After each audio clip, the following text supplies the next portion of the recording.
Sige po, muli po magandang gabi mga kapatid. Tayo po ay mag-start na po sa atin pong online Bible study.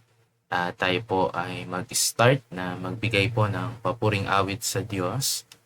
Bayan na kay Dilag, awitin po natin at pa-assist po tayo kay Sister Mandy para po sa pag-share po ng ating screen.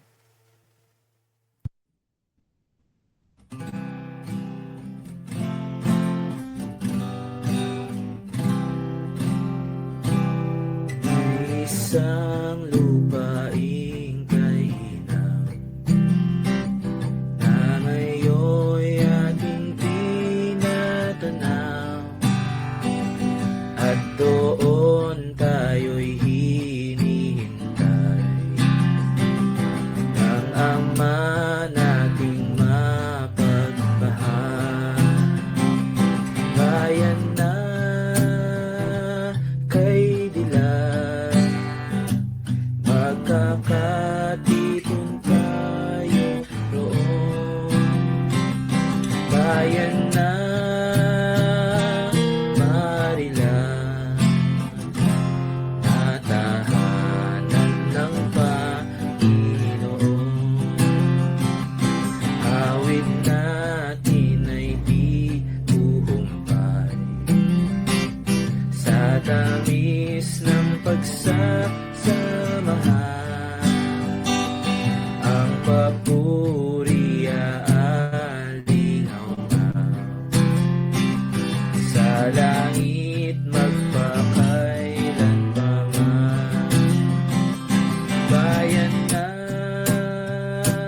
kay dilag, magkakatipon tayo. Bayan na marilang, na tahanan ng Panginoon. Sa Ama nating mapagmahal, ang papuri ay iaalay, dahil tayo'y kanyang minahal. Pinagpala at pinagyaman. Bayan na kay dilag, magkakatipon tayo roon. Bayan na marilang, na tahanan ng Panginoon.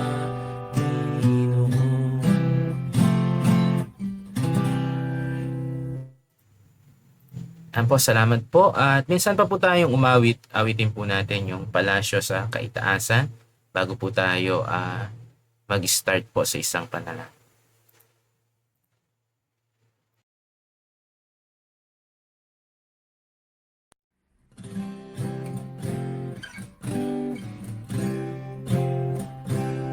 Kahit na kubo ang aming tahanan, dito sa lupa may kasiyahan.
Purihin po ang Diyos sa atin pong mga inawit. At ngayon po mga kapatid, tayo po ay manalangin. Hinihiling ko po na tayo pong lahat ay pumikit at manalangin. Let us pray po. Ama namin Diyos na dakila, banal at makapangyarihan sa lahat. Muli po Ama, kami po ay lubos po na nagpapasalamat sa inyo pong pangunguna at pag-iingat po sa amin sa buong linggo na pinagkaloob niyo po. Salamat po sa provision at protection niyo po at sa muling pagbibigay ng pagkakataon sa gabi po na ito na kami po ay magtipon through online upang kami po ay muli po na makinig, mag-aral po sa inyo pong mga salita na siya pong pagkain po ng aming pong mga spiritual na pamumuhay. Kaya po muli Ama, ang dalangin po namin ang inyo pong pangunguna sa aming pong mga tahanan. Bagamat po physical po ay hindi po kami magkakasama, alam po namin na kayo po ang mangunguna po sa amin at ang aming pong internet connection ay sa inyo rin po namin dinadalangin. At maging po ang mga kapatid po na hindi pa po naka-join, kayo rin po ang mag-ingat po sa kanila. Patuloy din po sa inyo pong anak na gagamitin, kayo rin po ang patuloy na manguna.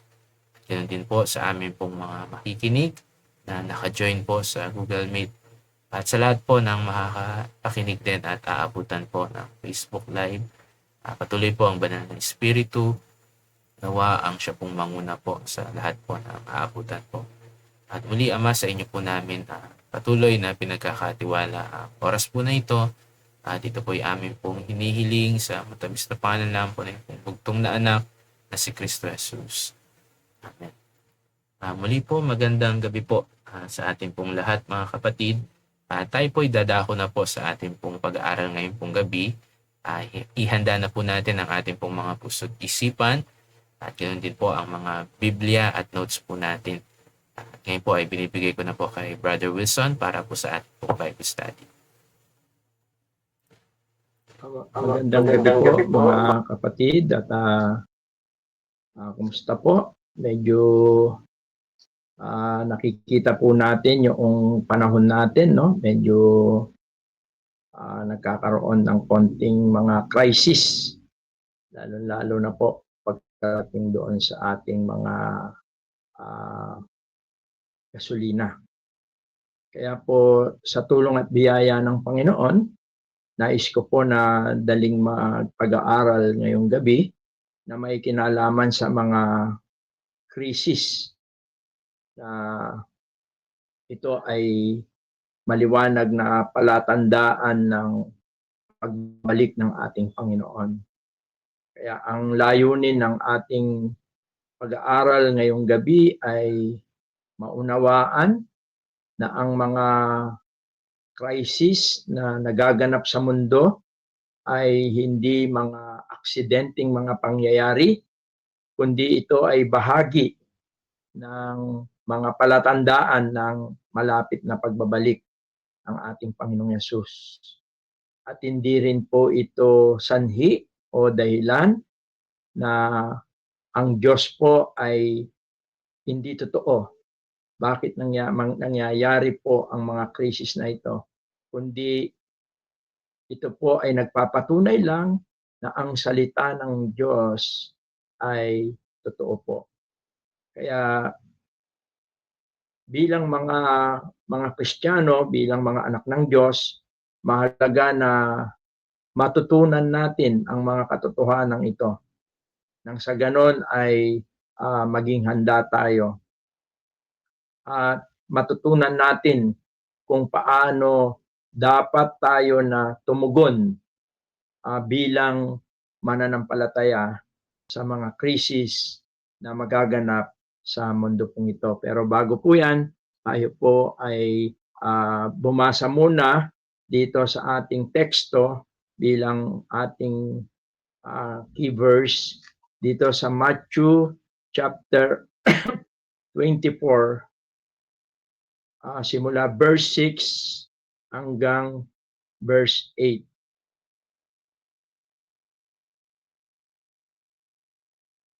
At ganito po ang ating mababasa. Kung may mga Bible po kayo, maganda rin na i-mark ninyo, buksan ninyo yung Bible, or kung wala naman ay uh, i-sineshare po sa atin ng mga kapatiran.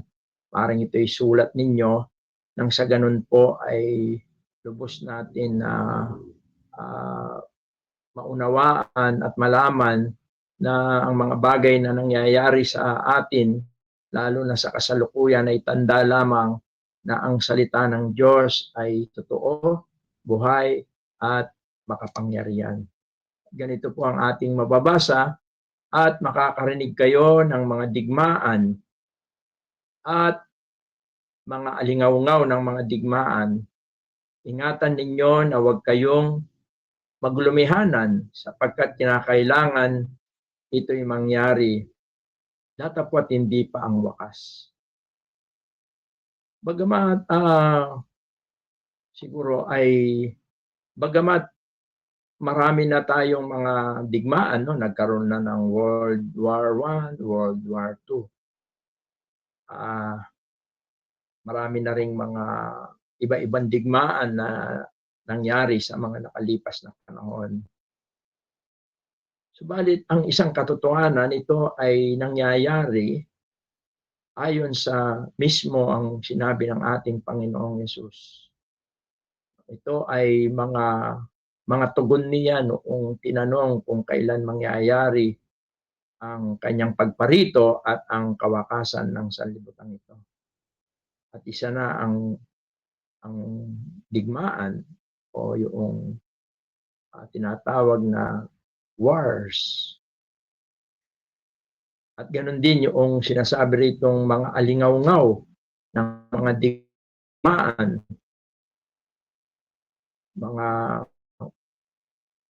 mga balita, no? Mga maaring pwedeng sabihin natin na ito ay mga balita, ito ay mga pag-iiringan ng mga bawat bansa. Pero ang sabi ng Panginoon sa kanyang mga alagad, sinabi niya ang mga bagay na ito para sabi niya, ingatan ninyo na huwag kayong maglumihanan. The proper response ng mga disciple o ng mga tunay na mananampalataya ay yung huwag maglumihanan. Sabi niya, that you be not troubled. Kaya mahalaga na matutunan natin tulad ng ating nabanggit sa ating introduction na napakahalaga po na malaman natin, makita natin na ang mga crisis na mangyayari at mangyayari pa na mararanasan natin, nararasan na at nararanasan pa sa panahon natin, ito ay bahagi ng mga panahon na pangyayari na may kinalaman po sa pagbabalik ng ating Panginoon. At dito sa verse 7, magsisitindig ang bansa laban sa bansa. At ang kaharian laban sa kaharian. Alam natin ngayon sa Middle East, nandyan po yung iba't ibang mga kingdom o kaharian na pinumunuan ng mga hari. At magkakagutom at lilindol sa iba't ibang dako. Bahagi rin ng sinyalis ay yung catastrophe, lindol, o sabihin natin ito ay gawa ng kalikasan. At ayon sa verse 8, sabi niya, ang lahat ng mga bagay na ito ay siyang pasimula ng kahirapan. Alam po natin na ang dinudulot ng digmaan, ng mga giyera, ng mga kalamidad, hindi lang yung mga namumuno, hindi lang yung mga sundalo, kundi lalo na sa war, ang very affected ay yung mga tao, yung komunidad. No? Maraming bagay na nasisira. Kaya maliwanag na una, gusto kong makita natin na ang pula tungkol sa mga krisis, yung prophecy about crisis, maging ang ating Panginoong Hesus ay sa kanya mismo nagmula na binigyan niya ipinahayag niya ito ng buong katotohanan sa kanyang mga disciple, at bilang parallel nitong Mateo 24 verse 6 and 8 dito sa Luke chapter 21. Makikita natin ang sinabi naman ni Lucas sa bahagi ng chapter 21 verse 10 hanggang 11. Ganito naman ang ating mababasa. Nang magkagayoy, sinabi niya sa kanila, magtitindig ang isang bansa laban sa bansa. Dito ay kanina, parang maraming bansa ang maglalaban-laban, subalit dito naman, sa verse 10, tila parang mayroong isang bansa, no, na gusto na i-monopolize ang buong mundo. Kaya sabi niya rito, ang magkagayoy, sinabi niya sa kanila, magtitindig ang isang bansa. Then said unto them, nation shall rise against nation. At sabi po rito, at ang isang kaharian laban sa kaharian. Ito yung monopolization. Mayroong bansa na ayon dito na magnanais na pangunahan, diktahan ang buong mundo. At yan ay tinatawag na total power. At ganun din sinabi yung magkakaroon ng malalakas na lindol sa iba't ibang dako ay magkakagutom at magkakasalot, pestilence, mga sakit, mga salot, at magkakaroon ng mga bagay na kakilakilabot ng mga dakilang tanda mula sa langit. Even yung tinatawag na kalikasan ay makikita po natin. Kaya maliwanag po na ang kahirapan o ang krisis na atin pong tinatalakay, una po ito ay inihula ng ating Panginoong Hesus. O ibig sabihin, hindi yung hula na walang maaaring mangyari o hindi. Sa English, ginamit yung word na prophecy. At ito ay isa sa mga biblical prophecy na tila tunay na nakikita natin, no? At yung pagmumulan ng crisis, isa na po yung war, yung digmaan, pamin, yung mga tagtuyot, no? At iba-ibang mga kalamidad at mga matitinding sakit na dadapo sa mundong ito, sa iba't ibang dako ng mundong ito. At ayon dito, ayon doon sa Mateo, kung babalikan natin doong Mateo 24, tingnan natin uli po, Mateo 24, dito sa talatang 6 hanggang sa mga sumusunod, sabi niya sa banda, sapagkat sa verse 6, sapagkat kinakailangang ito'y mangyari. Kaya po, ito ay mangyayari. At dito po sa verse 8, sabi niya, datapwat ang lahat ng mga bagay na ito ay siyang pasimula ng kahirapan. Yung beginning of sorrows. Ah, sa ibang parang inialimbawa po ito sa isang buntis na nagle-labor, no? Yung pain ay palala ng palala. Yun po yung mangyayari sa mga huling panahon. Maliwanag na ang crisis ay hindi sign ng kawalan ng Diyos, kundi patunay na totoo ang kanyang mga salita.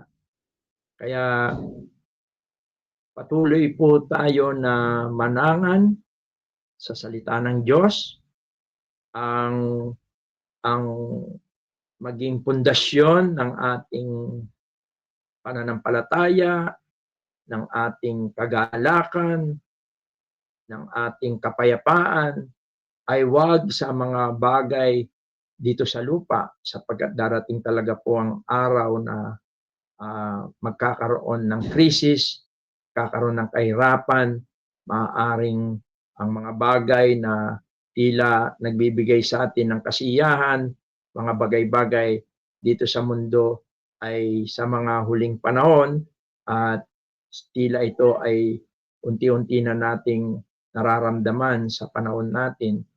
Ito ay hindi na natin maaaring mapanghawakan. Hindi na po natin ito maaasahan sa mga panahon na yan. Subalit ang salita ng Diyos, sabi nga, heaven and earth shall pass away, but my word shall not pass away. Mangangan tayo sa salita ng Diyos, sa pangako ng Diyos. At yan po ang magsisilbing katatagan ng ating pananampalataya. At yan po ang magiging source ng ating kapayapaan sa kabila ng mga crisis sa buhay. At yan din ang magbibigay sa atin ng kapanatagan. Kaya isang bagay po na unang nakita natin na ang mga pangyayari, ang crisis o ang mga bagay na nangyayaring ito ay tunay na ito ay una ng sinabi ng ating Panginoong Hesukristo at ito ay bahagi ng panahon at tanda ng kanyang muling pagparito. At makikita rin natin na sa mga huling panahon ang paglaganap ng kasamaan,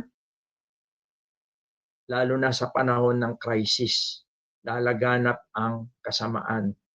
Ayon, ito ay isinulat ni Pablo bilang paalala niya sa kay Timoteo. Binanggit niya sa 2 Timothy chapter 3 verse 1 to 5.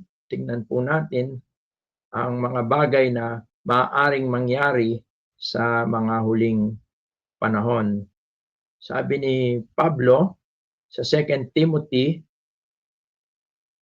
2 Timothy chapter 3 verse 1, sabi niya, datapwat alamin mo ito na sa mga huling araw ay darating ang mga panahong mapanganib.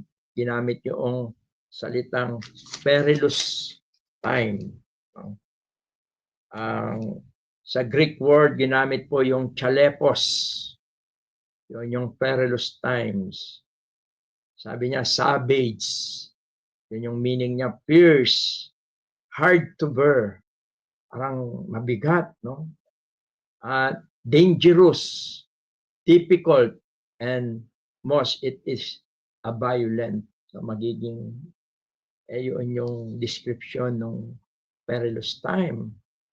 Maaring marami na talaga pong magiging pasama ng pasama ang mundong ito dahil sa crisis. Yon ang isa sa mga idudulot.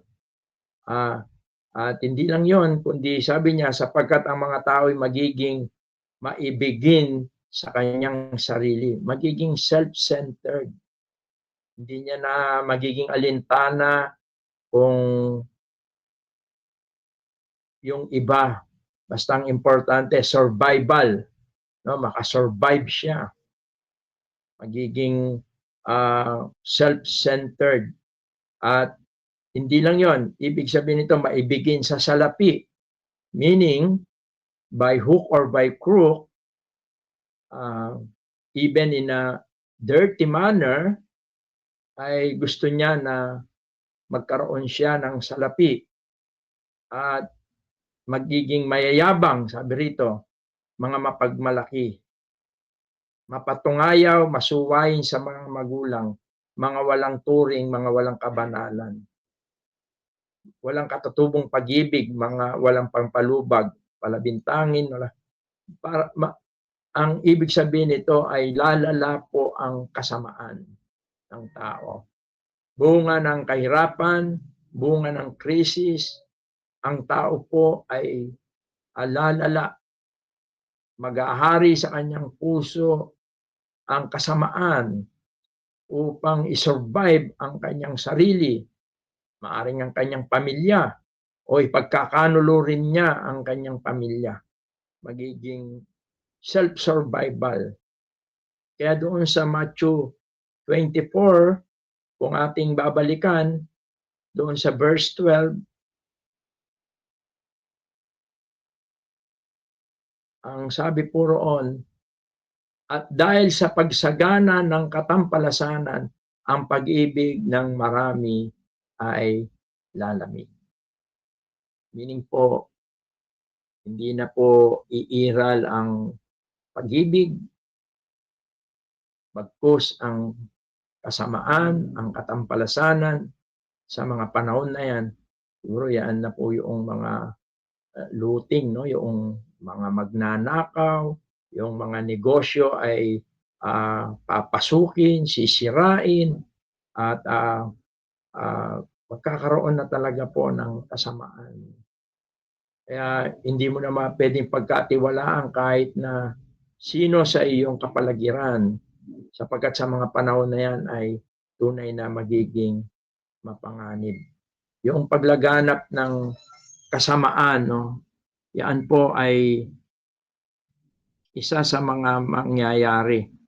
At nakita po natin yung magiging katangian ng mga tao. Lovers of self, lovers of money. Disobedient. Wala nang batas-batas. At higit sa lahat yung paglamig ng pananampalataya. Even ang mga mananampalataya, kung sila ay hindi mananangan sa salita ng Diyos, maaring sila po ay maapektuhan sa bagay na ito. At yan po ang makikita natin. Hindi na po papangundanganan ang kabanalan, no? Tatanggapin na ang kahalayan sa mga huling panahon. Kaya po yan ang maaring maidulot, hindi lang physical crisis, material crisis, even yung spiritual crisis. Yun po yung makikita natin dito. Hindi lang magiging physical ang magiging problema, mas lalala yung tinatawag na spiritual crisis. Hindi na pakundangan yung kabanalan, yung katotohanan. At sa mga panahon na yan, yung ina-applause, yung pinapupurihan, yung kasalanan, yung katampalasanan, siya na yung maghahari sa mundo at maaaring nakakalungkot pati sa mga lokal na iglesia, maaaring yaan na ang tatalikuran na talaga yung katotohanan, bagkus ay magiging self-lover, no? Lovers of money, lovers of self, at higit sa lahat yung unspiritual. At ang mangyayari sa mundo, yung magkakaroon ng tinatawag na global distress and fear. Ayon doon sa Lucas chapter 21, verse 25 to 26. Hindi lang po kasamaan, maghahari, bunga ng crisis, at Ito pa po yung tinatawag na takot at pagkalito ng mga tao. World ito, global ito po, no? Hindi lang po sa bansa natin, kundi sa buong mundo. Hindi na malalaman kung ano yung totoo, hindi na natin malalaman kung ano ba talaga ang nangyayari. Ayon dito, sabi sa Luke 21:25, magkakaroon ng mga tanda sa araw at buwan, celestial ito, no? At mga bituin, at sa lupa'y magkakaroon ng kasalatan sa mga bansa na matitilihan dahil sa ugong ng dagat at mga daluyong. Ito pong sinasabi rito na with perplexity, the sea and the waves roaring. Ito po ay paghahalintulad kung saan ay mawawalan ng katatagan ang bawat bansa, ang bawat tao, parang manghihina, para siyang alon, no? Ugong ng dagat at mga daluyong. Takot at pagkalito, yun po yung mangyayari. Kasi magkukulaps ang ekonomiya, yung tinatawag na nation distress. At sa tulad po ng ating nararanasan ngayon, kung magpapatuloy ang digmaan sa gitnang silangan at kung ito ay tumagal, magkakaroon po ng economic failure, lalo na po ang mga maliliit na bansa na tulad ng ating bansa. Bagamat mayroong mga balita na sinasabi na positibo, tulad ng mga natutuklasan na pagkukuhanan natin ng gasolina, pero yan ay salita pa lamang po. Ang kailangan natin ngayon ay maramdaman ng tao.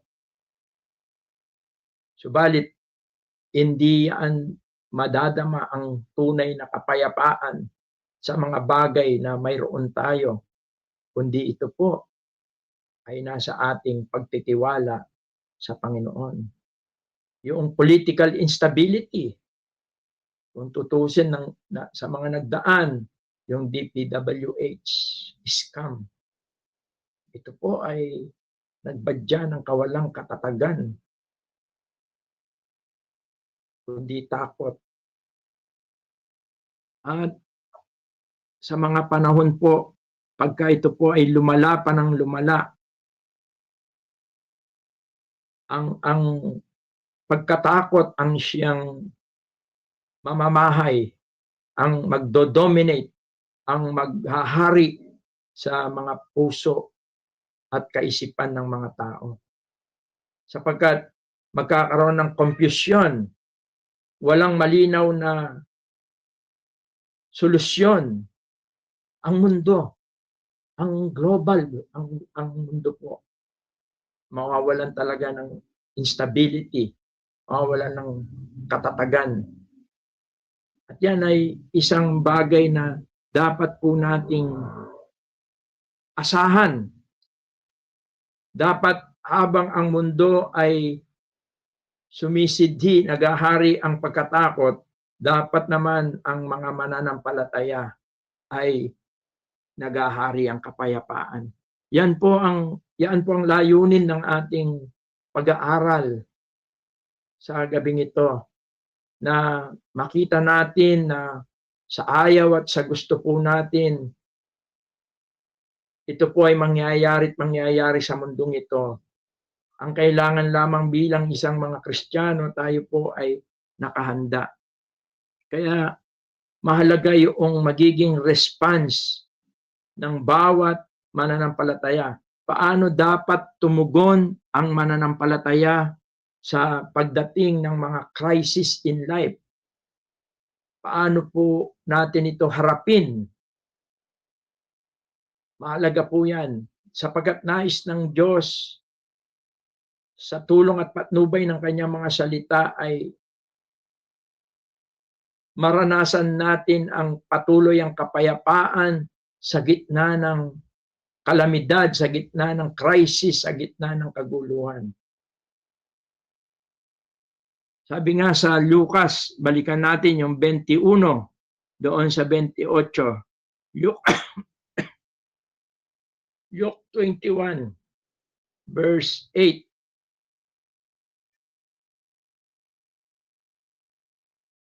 Sabi, datapwat kung magpasimulang mangyari ang mga bagay na ito, ay magsitingin kayo at itaas ninyo ang inyong mga ulo, sapagkat malapit na ang pagkatubos ninyo.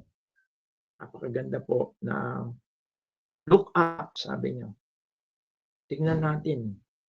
Sabi niya, lift up your heads. Your redemption draw near. Kaya kapag ka po ito'y nangyayari na at lumalala na at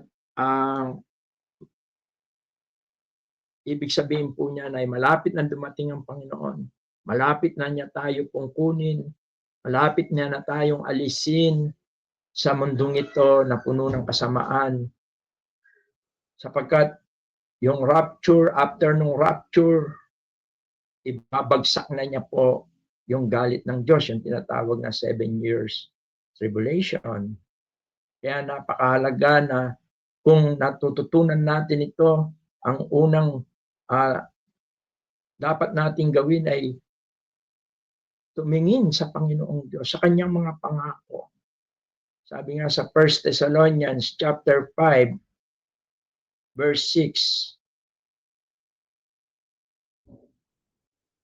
Sabi po ni Pablo sa kanyang sulat, huwag nga tayong mga tulog gaya ng mga iba, kundi tayo magpuyat at mga pagpigil. Ibig sabihin po nito, ito po ay dapat tayo po ay laging handa.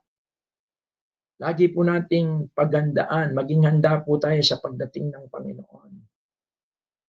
Ako nga, lagi kong pinagpe-pray, kung loobin mo, Panginoon, naway sa araw ng linggo ka dumating. Kasi sa araw ng linggo ay abala sa pagpupuri, pagsamba, at sa paglilingkod sa Panginoon.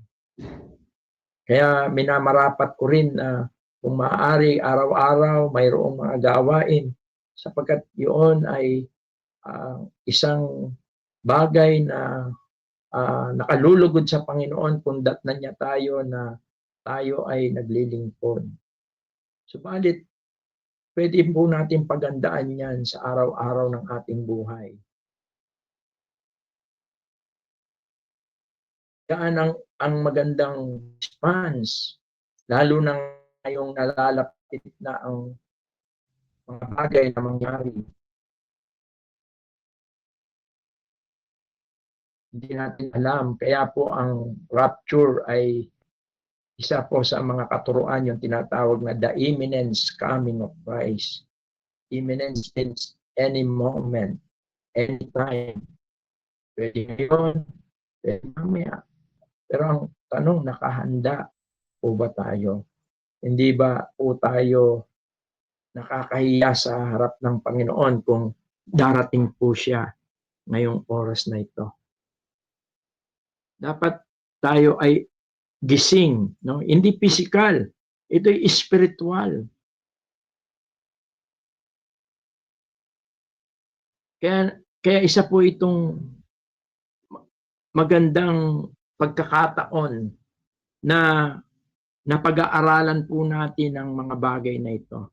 Una, tumingin tayo sa mga pangako ng Panginoon. Pangalawa, maging handa po tayo sa pagdating ng Panginoon. At dito sa 1 Thessalonians 5:6, no, huwag tayong matulog. Kundi bagkus tayo po ay mamuhay ng banal. Huwag makisabay. Habang lumalala nawa yung kasamaan, tayo naman ay umihiwalay sa kasamaan. Huwag po tayong sumunod doon sa agos. Although hindi madali yun sapagkat sasalangsangin natin ang agos ng kasamaan. Bagkus tayo ay maninindigan sa ating pananampalataya. Ang pagmamahal natin ay itutuon natin sa Panginoon. Nang sa ganoon ay manatili tayong sumunod sa Kanya kahit na sa panahon ng crisis sa buhay na ito. Magpatuloy tayo sa Kanya sa paglilingkod. At higit sa lahat, ang mga panahon ng crisis ay opportunity for evangelism. Magbahagi tayo ng ating patotoo. Ibahagi natin ang mabuting balita, lalo na sa mga loved ones po natin. Sapagkat alam natin kung ano ang mangyayari. Alam natin kung ano ang sasapitin ng mundong ito. Kaya napakahalaga po na matutunan natin ang ilang mga bagay tungkol sa crisis, no? Crisis ay sign po ito ng pagdating ng Panginoon. Una, nakita natin na ito'y inihula na ng ating Panginoong Jesucristo. Pangalawa, nakita natin na sa mga huling panahon, lalong lalala ang kasamaan na bunga ng crisis. Lalaganap ang kasamaan sa panahon ng krisis. Ang tao ay magiging mapanganib ang paligid po natin. Sapagkat ang tao ay magiging maibigin sa sarili, sa salapi, at magiging masuwayin ang tao. Ibig sabihin, ang katampalasanan ay lalala. Pangatlo, nakita po natin na magaganap yung tinatawag na takot at pagkalito ng mundo. Sapagkat may mga bagay na mangyayari na sa sobrang kasakiman, sa sobrang kahirapan, ang tao ay magkakaroon ng takot at kalituhan. Para siyang dagat, no? Yung ugong, nakakatakot, at yung hampas niya, walang katiyakan, walang katatagan. Subalit, nakita po natin na sa kabila ng mga bagay na mangyayari po na yan, nais ng Panginoon na tumingin po tayo sa Kanya. Magtiwala tayo sa Kanya. Lift up your heads. At lalo tigit, tignan natin yung pinakamahalagang bagay, yung katubusan natin. Habang naghihirap, umihirap, lumalaganap ang katampalasanan, ang kasamaan, lumalapit naman po ang pagliligtas ng Panginoon. Kaya tumingin tayo sa Kanyang mga pangako. Maging handa tayo. Maging busy tayo sa Panginoon. Sa pagbabasa, sa pananalangin, sa mga gawain, sa mga paglilingkod. At mamuhay tayo sa kabanalan, sa kabila ng sa mga huling panahon, ang kasalanan ay palala. Maging ang iglesia ay hindi magiging ligtas. Papasok ang kasamaan. Subalit hangga't mayroong nagtitiwala sa salita ng Panginoon at may mga naninindigan sa pananampalataya,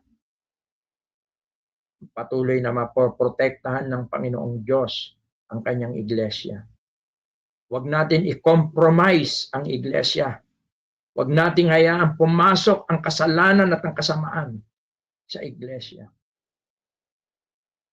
Bagkus ang iglesia ay magkaisa na ipahayag ang magandang balita sa mga tao, sa mga mahal natin sa buhay.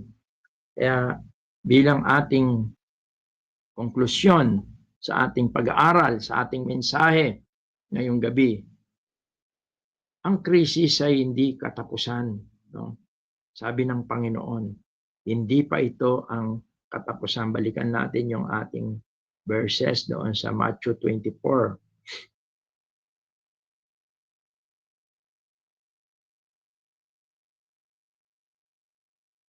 Sign uli natin po yung Matthew, yung pinaka-teksto natin. Sabi niya doon sabi niya dito sa verse 6, at makakarinig kayo ng mga digmaan at mga alingaw-ngaw ng mga digmaan. Ingatan ninyo na huwag kayong magulumihanan sapagkat kinakailangang ito'y mangyari datapwat hindi pa ang wakas. Ang krisis ay hindi katapusan na po. Ito ay paalaala na malapit na ang pagbabalik ng ating Panginoon. Ang tanong ay nakahanda ka na ba? Tinanggap mo na ba ang Panginoon? Makakatiyak ka ba na ikaw ay makakasama sa mga kukunin ng Panginoon sa kanyang pagdating? Sapagkat ayon sa Thessalonica, sa 1 Thessalonians, tingnan po natin, sa pagdating ng ating Panginoon ay ang mga namatay ay muling mabubuhay at ang mga nabubuhay ay kasamang kukunin ng Panginoon. Sabi niya,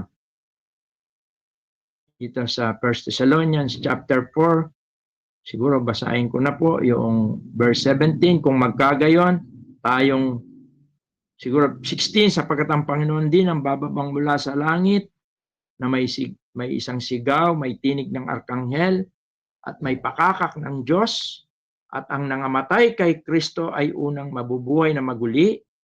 Kung magkagayon tayong nabubuhay na nangatitira ay aagawing kasama nila sa mga alapaap upang salubungin ang Panginoon sa hangin, at sa ganito'y sa Panginoon na tayo magpakailanman.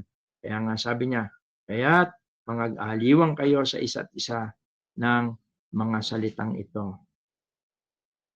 Kaya po, ito po yung pinaka-conclusion natin. Anumang krisis ang dumarating at darating, ito'y paalala na malapit nang dumating ang Panginoon.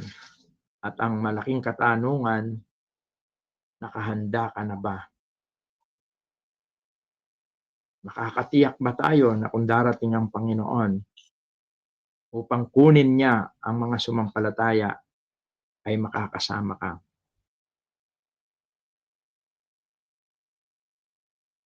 Kaya dito po ay maikli lang itong ating pag-aaral. Sabi nga, sa Luke 21, bilang ating, siguro kung maganda, i-memorize po natin ito. Sa Luke 21, verse 28.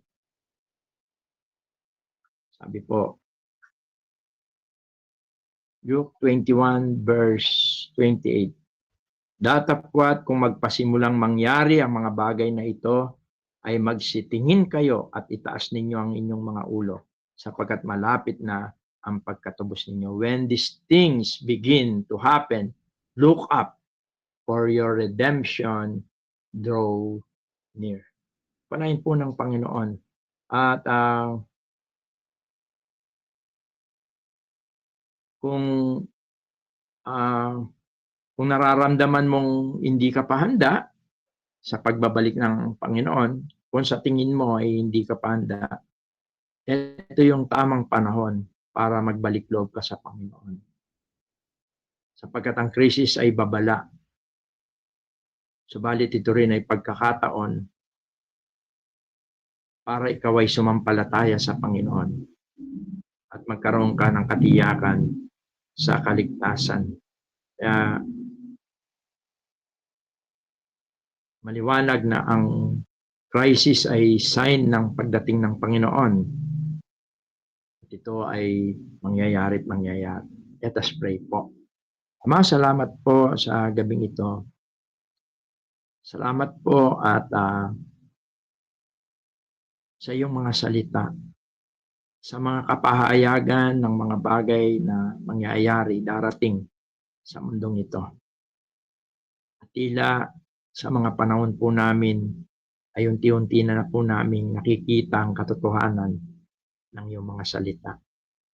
Salamat at ipinakita mo na sa kabila po ng mga kahirapan, crisis na nangyayari, ay hindi nangangahulugan po ito na kami po ay iyong pinababayaan, kundi ito'y iyong inaayaan sapagkat ito'y tanda, senyales ng malapit ng pagdating ng aming Panginoon.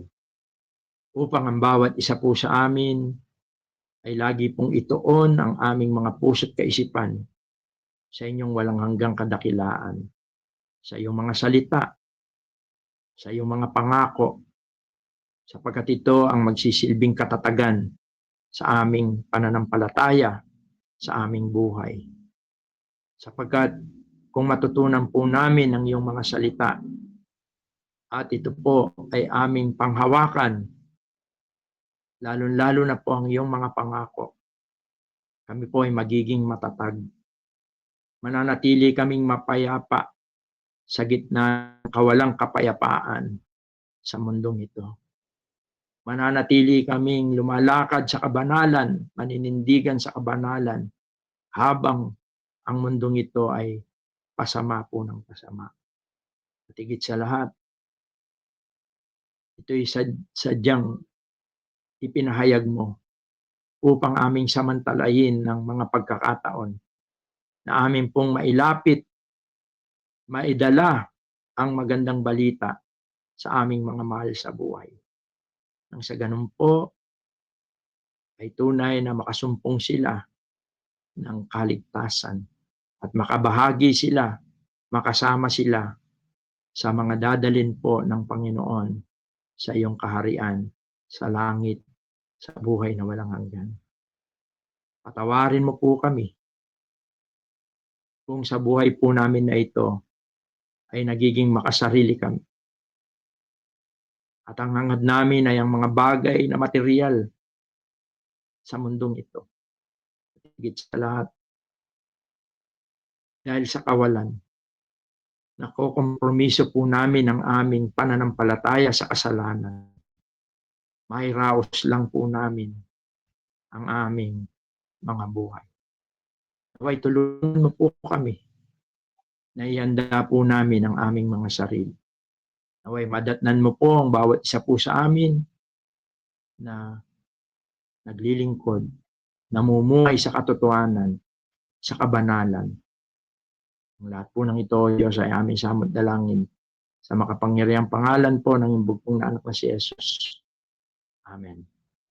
Good evening and God bless po sa bawat isa. At nawa po ay nakapagdala po ito ng pagiging katatagan sa ating pamumuhay bilang mga anak ng Diyos sa kabila po ng mga bagay na nangyayari at mangyayari pa na ito'y aasahan natin sapagkat ito'y mismong inihula, ipinahayag ng ating Panginoong Kristo. Meron po tayong mga katanungan, malaya po tayo na makapagtanong or makapagbigay ng karagdagan dito po sa ating maikling pag-aaral. Nakita natin na ang krisis ay tanda ng malapit na pagdating ng Panginoon.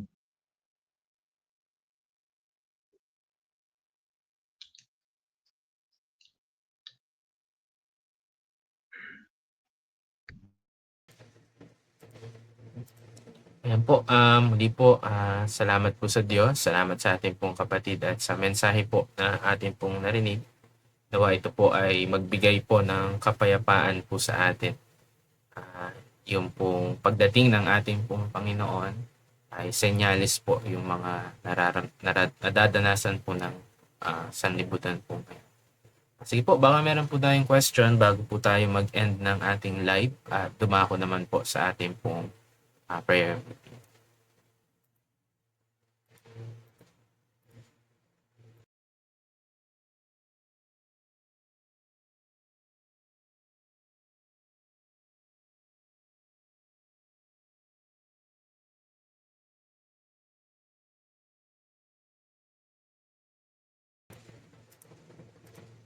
Okay po, wala po ba tayong question mga kapatid?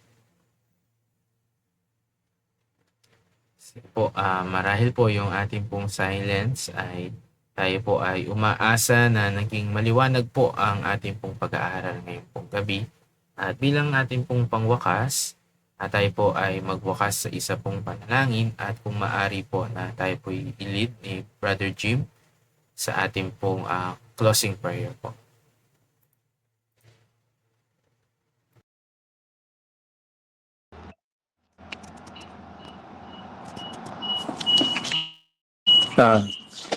Okay po, tayo po ay manalangin. Ama namin banal, dakila at makapangyarihan sa lahat. Muli ang aming pagpupuri sa iyo, Ama, at ang pasasalamat sa pagkakataong ito na muling kami ay nakapakinig ng iyong mga salita. Salamat po sa aming mga narinig ngayon na yung mga salita at salamat din po sa kapatid na iyong ginamit na naghayag ng iyong mga salita. Patuloy po na kayo po ang magbalik ng pagpapala sa kanya at sa kanyang pamilya. At patuloy po na biyayaan niyo po siya ng kalakasan ng katawan, maging ang mga tao na kanyang kasama na ginagamit sa paghahayag po ng iyong mga salita. At ang pagpapalaganap po ng magandang balita ng kaligtasan. Patuloy, Ama, na ikaw manguna sa amin hanggang sa aming prayer meeting at sa aming mga pagpupulong po para po sa aming mga gawain po sa iglesia dito po sa Valenzuela. At ito po ang aming samot dalangin sa pangalan ni Kristo Jesus. Amen.